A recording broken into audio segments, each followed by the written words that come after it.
Dans un long entretien accordé au Monde, paru le 18 juin 2023, Sophie Marceau est revenue sur sa relation avec le réalisateur polonais Andrzej Zulawski, son premier amour avec lequel elle a été en couple pendant 17 ans.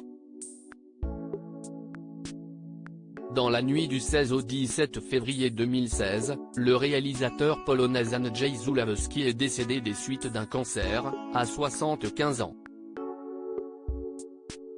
Le cinéaste était connu pour son film L'important c'est d'aimer avec Romy Schneider et Jacques Dutronc, ou encore pour avoir fait tourner Isabelle Adjani dans Possession. En France, il était également célèbre pour être le premier amour de Sophie Marceau, avec laquelle il a été pendant 17 ans.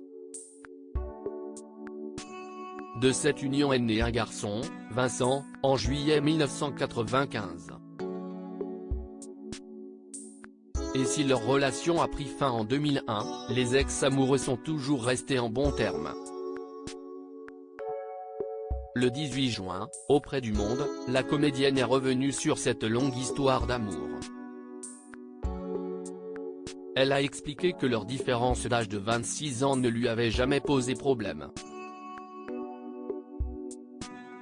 En dehors de la différence d'âge et de l'ascendant qu'il avait sur moi, sans doute bien plus que je ne l'imagine encore, il ne pouvait pas me modeler entièrement.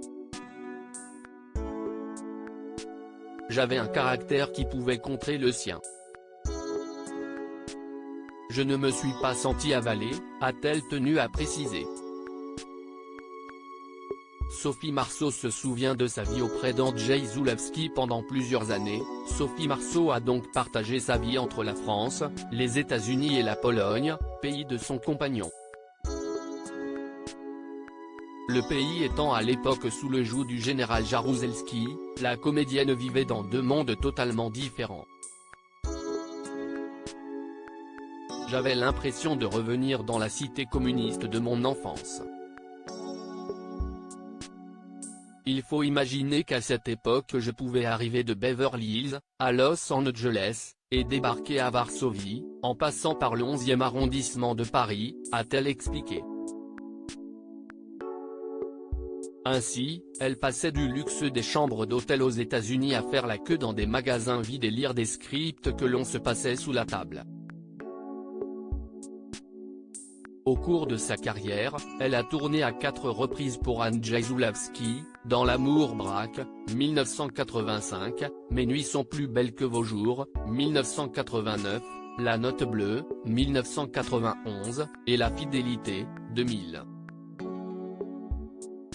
Après la fin de leur histoire, elle a entamé une relation avec le producteur Jim Lemley qui lui a donné une fille, Juliette, en juin 2002.